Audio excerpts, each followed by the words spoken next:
Justin Brownlee mga bro nagsalita na patungkol sa Meralco Bolts at Chris Newsome on the way na sa Barangay Ginebra. So posible nga gagalaw na itong Barangay Ginebra ngayong off-season mga bro dahil matagal na rin silang hindi nagkakampiyon. Ayon nga sa source ay on the way na daw itong si Chris Newsome sa Barangay Ginebra mga bro dahil hindi na nga daw ito masaya sa kanyang mother team na Meralco Bolts. Well, para sa akin mga bro, matagal na rin talagang inaasahan ng mga Ginebra fans na isang araw mapunta sa kanila si Chris Newsome. Kahit nga si Coach Tim Con mga bro ay gusto ang hassle itong si Chris Newsome, lalo na ang kanyang depensa.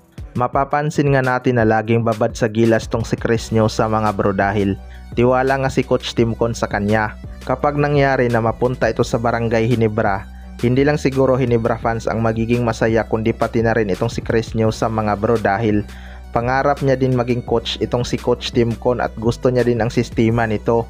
Kapag nagkataon na magsama sila ni Scotty Thompson, napakabigat na backcourt talaga ang mabubuo ng Barangay Ginebra. Tapos yung kanilang bench sina RJ Abarientos at Stephen Holt, wala na talagang problema sa guard position ng Barangay Ginebra mga bro.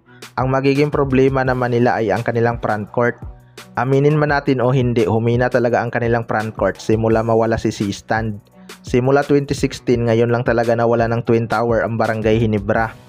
Sa kabilang banda naman mga bro, Justin Brownlee nagsalita na patungkol sa Meralco Bolts. Ito nga si Justin Brownlee ay umuwi ng US mga bro para makapagpahinga matapos ang kanilang nakakapagod na laro sa FIBA Asia Cup.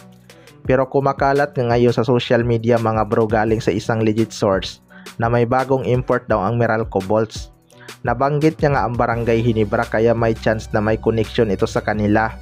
Hati nga ang naging opinion ng mga tao dito, may iba. Baka si Chris Newsome daw lilipat na ng Barangay Ginebra.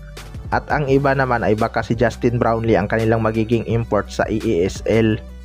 Well, para sa akin mga bro, hindi rin talaga malabong baka tulungan ni Justin Brownlee ang Meralco Bolts sa EASL dahil laging ang kulilat ang ating mga pambato sa EASL. Alam naman nating nagkaisa na itong SMC at MVP group kapag para sa ating bansa. May laban nga ang Gilas Pilipinas sa November mga bro kaya maganda din para kay Justin Brownlee na makapaglaro sa EASL para hindi ito kalawangin. Matagal pa kasi ang import-led conference dahil binago nga nila mga bro. Magiging Philippine Cup na nga ang unang conference every season. Pero nagsalita na nga daw itong si Justin Brownlee mga bro.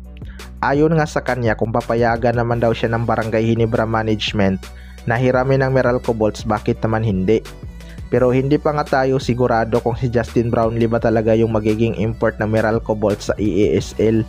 Kailangan din kasing umiwas ni Justin Brownlee sa injury dahil may malaking laban pa ang Gilas Pilipinas.